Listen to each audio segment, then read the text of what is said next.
My son told me he wasn't going to his father's house for Christmas, and he said it so quietly that I almost didn't hear him. We were sitting at the kitchen table on a Wednesday evening going through the usual December chaos, school projects, gift lists, who needed what by when, and he just said it in between bites of dinner like it was a small thing. Like it wasn't the kind of sentence that would stop me completely. I put my fork down and looked at him. He was looking at his plate. I asked him what he meant, and he said it again the same way, quiet and flat, that he wasn't going to his dad's for the holidays this year. No explanation, no drama, just a statement delivered with the particular stillness that 11-year-old boys use when they have already made up their minds about something and don't want to talk about it. I took a breath and tried to stay calm. I asked him why. He shrugged.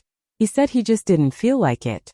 I told him that his dad was expecting him, that the whole visit had been planned for weeks, that his grandparents on his father's side were looking forward to seeing him. He listened to all of this without looking up, and when I finished he just said, "I know." And then he picked up his fork and kept eating. I didn't push it that night. I had learned over the years that pushing my son when he had shut down like that never worked, that it only made the walls go up higher and the silence go deeper, and that the best thing I could do was give him space and come back when the pressure was off. But I couldn't stop thinking about it. His father and I had been divorced for 4 years. It hadn't been easy for any of us, but we had managed to build something functional. A schedule, a routine, a set of arrangements that kept things stable for our son even when things between us were complicated. The holidays had always been part of that arrangement. Thanksgiving with me, Christmas with his dad, every year without fail. Except now apparently with fail. I texted his father that evening and told him what had happened.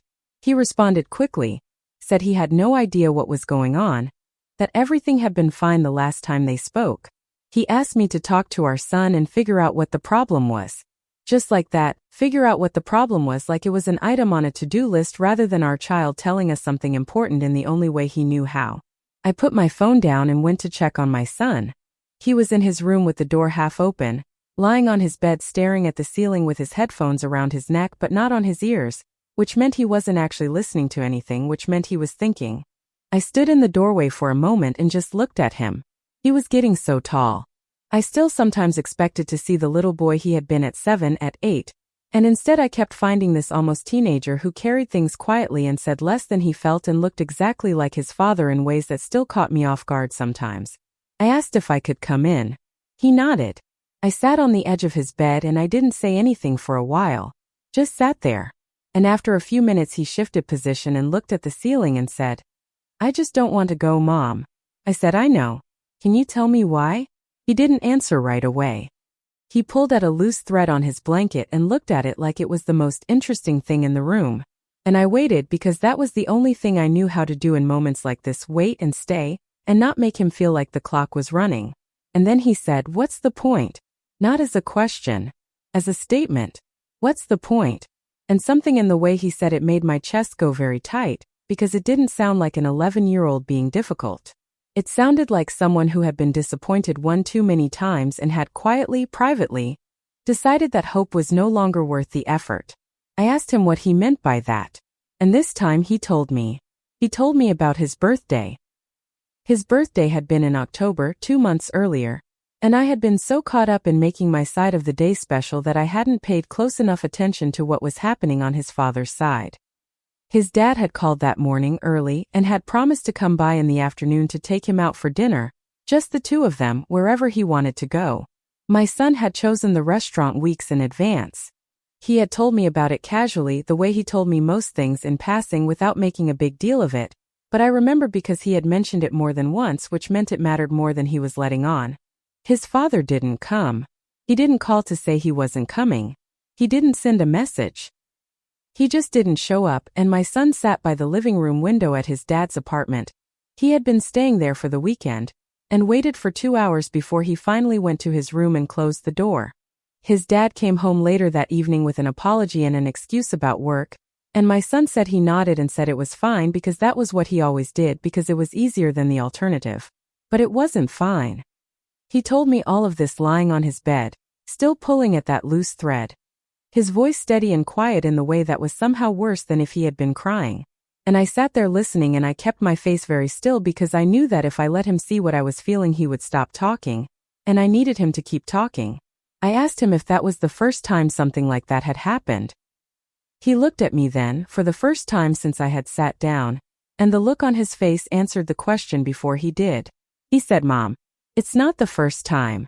And then he told me about the school play last spring, the one where he had a speaking part, small but real, and he had told his dad about it weeks in advance and his dad had said he would be there.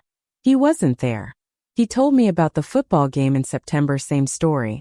He told me about a Saturday in the summer when his dad had promised to take him fishing, something they had talked about for months, and had canceled the morning of with a text that said something came up. He listed these things without anger.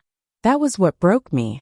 Not the list itself, but the calm way he recited it, like he had already processed each one individually and filed it away somewhere, and now he was just reading me the inventory.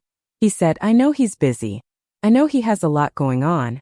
But I just don't want to sit there at Christmas waiting for him to show up to things and then feeling stupid when he doesn't." I didn't trust myself to speak for a moment. I looked at my son, this almost teenager who had spent the better part of a year quietly absorbing disappointment and telling nobody, and I thought about all the times I had assumed things were fine because he hadn't said they weren't, and I felt like the worst kind of fool. I said, "You should have told me sooner." He said, "I didn't want you to be sad." And there it was. 11 years old, protecting me from his own pain, carrying it alone because he didn't want to add it to whatever I was already carrying. I had to look away for a second and breathe. I told him that he didn't have to protect me, that his job was not to manage my feelings, that he could always tell me when something hurt, no matter what it was or who it was about. He nodded, and I could see him filing that away too, the way he filed everything. I stayed with him until he fell asleep, and then I went to the kitchen and I called his father. It was a hard conversation. I didn't yell because yelling never helped anything, and because my son was asleep down the hall, and I was not going to let him wake up to the sound of his parents fighting over him. But I was clear. I told his father everything our son had told me, every missed event, every canceled plan, every window he had sat by waiting for a car that didn't come. I told him that his son was not angry, which would have been easier, but that he had simply stopped expecting things, and that was so much worse.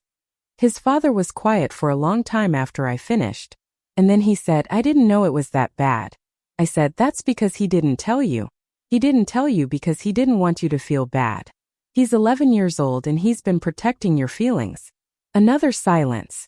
And then he said, "I'll fix it." I said, "I hope so. Because right now he doesn't believe you will. And you don't fix that with a phone call. You fix it by showing up.